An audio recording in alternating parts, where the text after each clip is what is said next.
It could be easy to mistake Kabul's Red Cross Center for a depressing place. There is a small child there now, he's learning to walk with the prosthesis. But instead, it's one of the most heartening in the Afghan capital. A place of hope for a country and a people facing enormous challenges.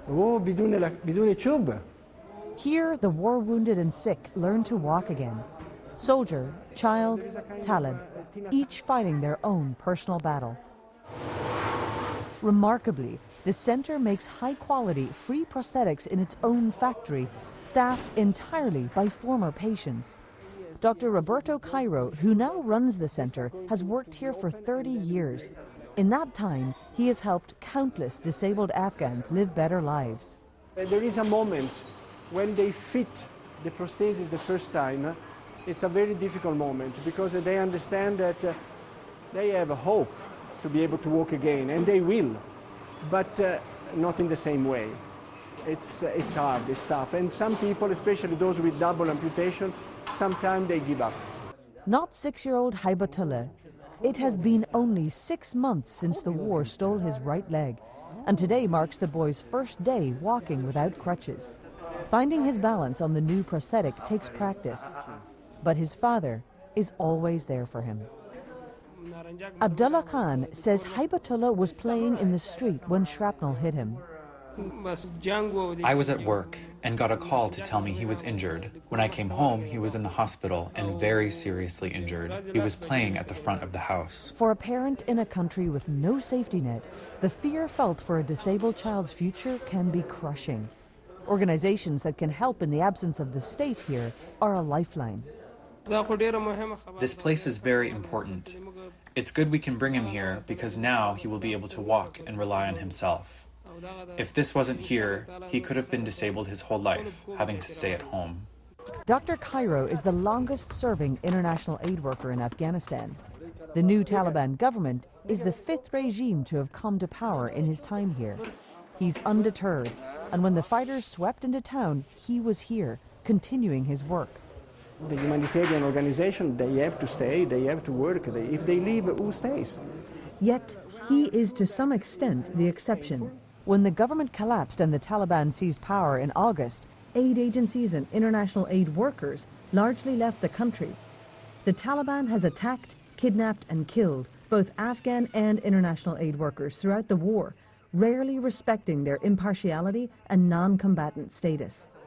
For the charities still working on the ground, securing the safety of their staff is still a major concern.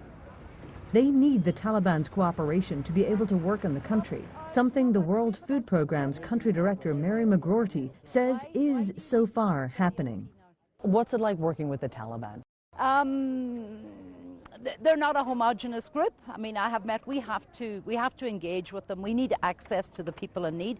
It's, based on the humanitarian principles of impartiality, neutrality, operational independence, and of course, humanity. They have to deal with us. We have to deal with them if we want to reach the people in need, and that's really our main goal. I mean, they are giving us access. They are facilitating the access, but we're only 2.5 months into our new reality of what Afghanistan is, so we're not sure how it's going to go going forward. The Taliban insists it is allowing the equitable distribution of aid and welcomes international organizations helping alleviate hunger. We are in touch with international NGOs. We attracted their assistance, and lots of aid has arrived, and it is being distributed transparently. While 14 million Afghans face famine as a result of the economic collapse, a major issue impeding support for them are sanctions against the Taliban. They are still considered a terrorist group by most governments around the world. Sending them money to distribute would not only break the sanctions, but help the group consolidate power. Before the collapse of the Afghan government, much funding was directed through the authorities in Kabul, helping them pay for things like salaries for school teachers and doctors. But international aid to the government of Afghanistan, now controlled by the Taliban, is developmental aid. Humanitarian aid is separate. Agencies like the World Food Programme stress that their food and money goes directly to the people, bypassing authorities. The humanitarian financial pipeline is very different from the on-budget support. You know, I mean, the humanitarian funding comes directly to organisations like WFP, FAO, UNICEF. So we work directly with the communities. We work with a whole host of NGOs to get aid directly out to the people, like these people here, and we don't go through the authorities. And I think it's important for the international community to remember that you can support the humanitarian effort, which must come now, independently of the politics. Sending the money could also end up sacrificing a vital source of leverage over the Taliban to pressure them into softening some of the most repressive elements of their rule. Girls over 14 are not able to access education fully, and protests or any dissent is harshly put down. But the WFP says the 14 million people right now who need emergency food to prevent widespread starvation could rise to 22 million in the next few months. In his decades on the ground in Kabul, Dr. Cairo has never seen such widespread desperation. Definitely, people should not waste the time. Afghanistan must be helped now. The rest will come later, but now, especially at the beginning of the winter, something has to be done. Hospitals are running without drugs. People have no salaries, they have no food. Every day I receive so many patients coming, and after the physical rehabilitation they come and say, please help me because I have nothing at home, I lost the job, I don't have any future in front of me. So this is something that the international community should look at now. Forget the rest. While Afghanistan continues to struggle to cope with the collapse of its government and the international isolation of living under Taliban rule, desperate efforts to keep millions from the worst suffering continue. Both Afghans and those remaining international professionals continue to fight on in the face of enormous challenges.